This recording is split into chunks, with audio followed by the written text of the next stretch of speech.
How do you decide? Sharon Horne-Ellstrom here. Welcome to our BU 365-day challenge, day 18. Day 18 already. We're well into January, and this month we're focusing on our physical well-being and our physical health. And today we're going to talk about something near and dear to my heart called decision-making. How do you decide? How do we decide and make choices and decisions and know what to do, right?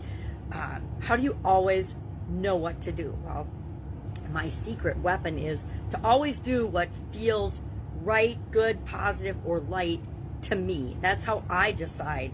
Now, we can talk about all the details of decision making, the different types of decision making, the steps in decision making, the biases. I want to touch on the different biases we have with respect to decision making, and then 15 ways, just 15 possible ways to improve our decision making, improve your decision making, improve mine. I'm reviewing these today as well because as our action item today, we are going to share in the comments below on a scale of 1 to 10, 1 being pretty bad, have struggle and challenge with decision making, 10 being, hey, I just instantly decide. I don't have any problems making decisions and choices.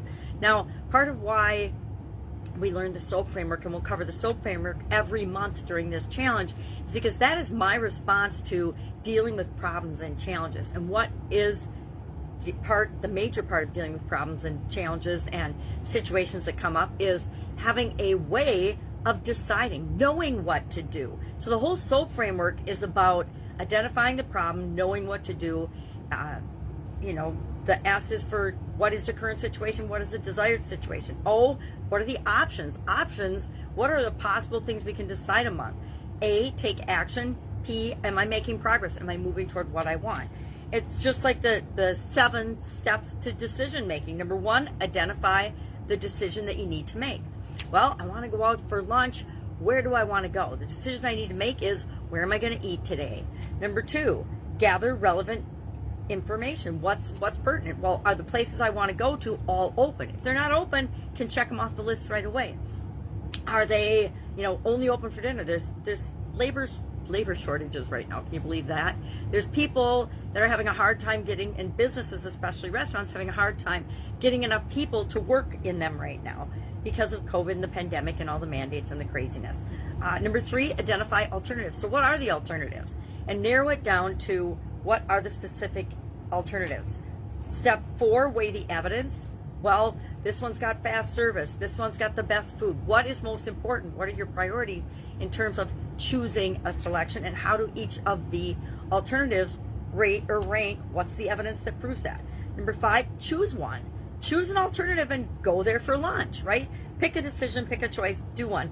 Step 6 then is to take action. Actually go there and eat lunch. You go there, you find out they're not open. So, you didn't do a great job looking for evidence to determine what the best place to go for lunch was. And then 7, review your decision and its consequences. So you went to a place that you selected that said it was open online, got there only to find out they had a sign on the door that said, hey, we're short of help, we're closed for lunch, we're not opening until 4. Why am I using that as an example? Because the last 2 times I've gone out to eat with my sisters, that's happened to us, and we've ended up having to go to an alternative in a different place, another one on our list. But it's a quick and easy way to see that we're making decisions all the time. Now, decisions have a lot to do with risk and certainty, or risk and uncertainty, right? That we have to subjectively weigh the risks and the consequences of all of the choices and the decisions that we make. I'm going to pull up my sleeves today. So, what are some of the errors or biases that happen when we're making decisions and choices? And I'm not going to describe all these, I'm just going to list them, but you will know if one seems familiar to you and it's something you should maybe look into further to get to know yourself better. So I'm going to use my magnifying glass and read this list. Overconfidence bias. Do you think that you always are right and know what to do and you're overly confident?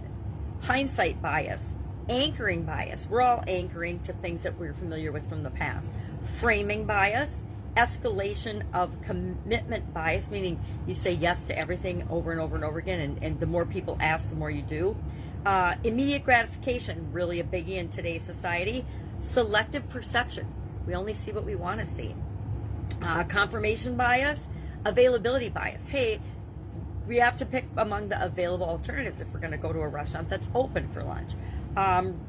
Representation bias, randomness bias, and self-serving bias. So if any of those, you might click and say, I need to know more about that. Just Google it and you will get all the information you need to determine if that's a challenge for you, as well as a solution to that specific bias or challenge. Guess what? We all have built-in biases based on our past experiences, right? If we've made decisions and messed up and failed in the past, we're more reluctant to make decisions now or to lead decisions than if every decision or a lot of our decisions have turned out the way we wanted them to. So, all of these really fall into three categories. Logical fallacies, such as overgeneralization, comparing apples to oranges, comparing things that aren't like.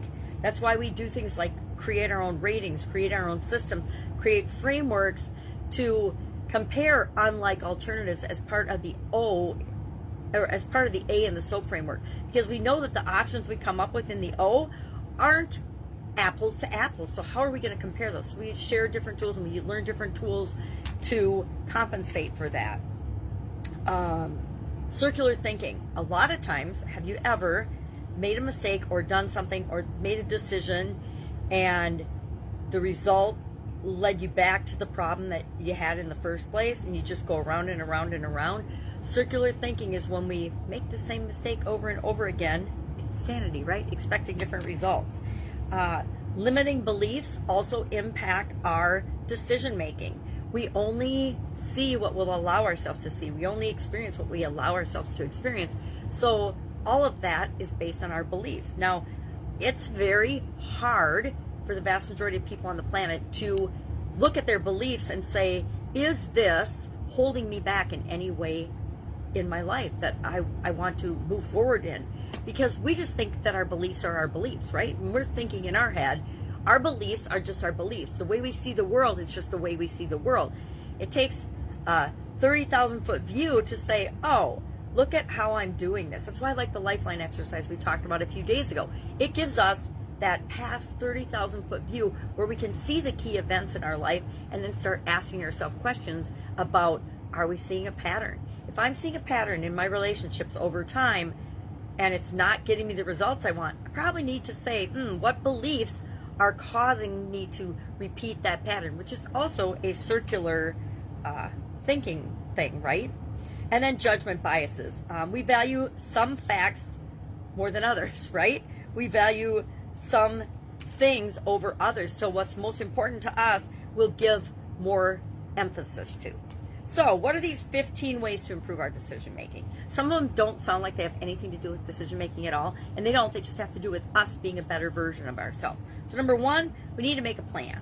If we are going to decide and be a great decision maker, we need to make a plan. We need to know, what are we going to do to be a good decision maker? We need to be assertive. We need to stand up for what's important to us. We can't just let other people make decisions and choices for us, because we're giving away our personal power, like we learned yesterday. We need to ask an expert. Sometimes we need to go out and we need to learn about decision making and how to become a better decision maker. We need to keep things in perspective. Every decision doesn't require a huge undertaking, right? If I'm deciding where to go to lunch, boom, I don't need to spend but a couple of seconds deciding. Things like that. So make sure the effort that you're putting into a problem and finding solutions is worth the size of the problem, if that makes sense. Set deadlines. Don't just procrastinate away, giving away your personal power. Set deadlines. Hey, I need to decide or finish this project, or I need to make a decision about which college I'm going to go to, or which job I'm going to take, or which person I'm going to date, or which diet I'm going to go on. I need to make a decision by X amount of time, X time, X date, X deadline. Be specific. Limit your choices. Sometimes, although there are infinite possibilities and infinite solutions to everything, I firmly believe that. Sometimes we need to say, okay, I need to brainstorm 10 choices. That's the number I'm going to look at, and then I'm just going to look at those 10. Especially when you're dealing with a super complicated problem or issue, or a highly emotionally charged problem or challenge or issue. Sometimes we need to focus in by limiting the amount of choices we give ourselves, or we never make a decision. Weigh your options, meaning have ways to separate and identify what's most important to you. We'll talk about, and we talked about the urine analysis already.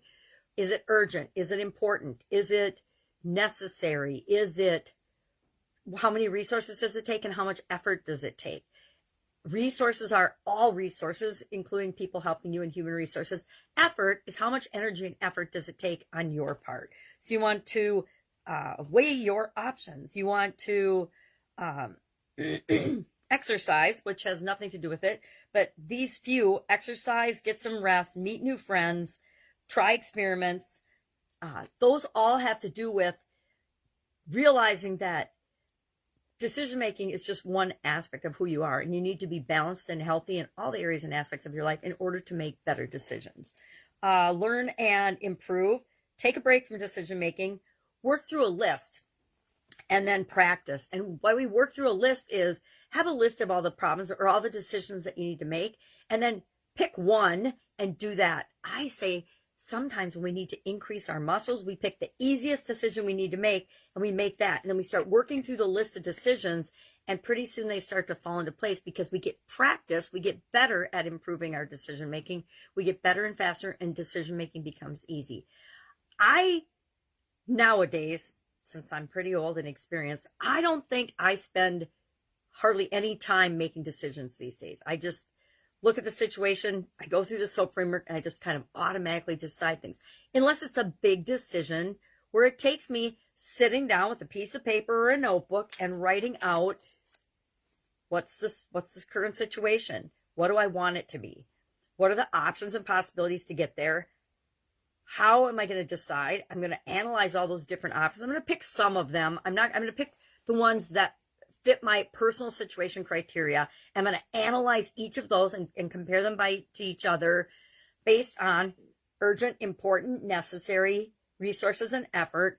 And then I'm going to pick one and I'm going to take action on it. I'm going to see what direction it moves me in. If it moves me toward what I want, I'm going to do more of it, or I'm going to go to the next thing that will get me progress toward what it is that I want.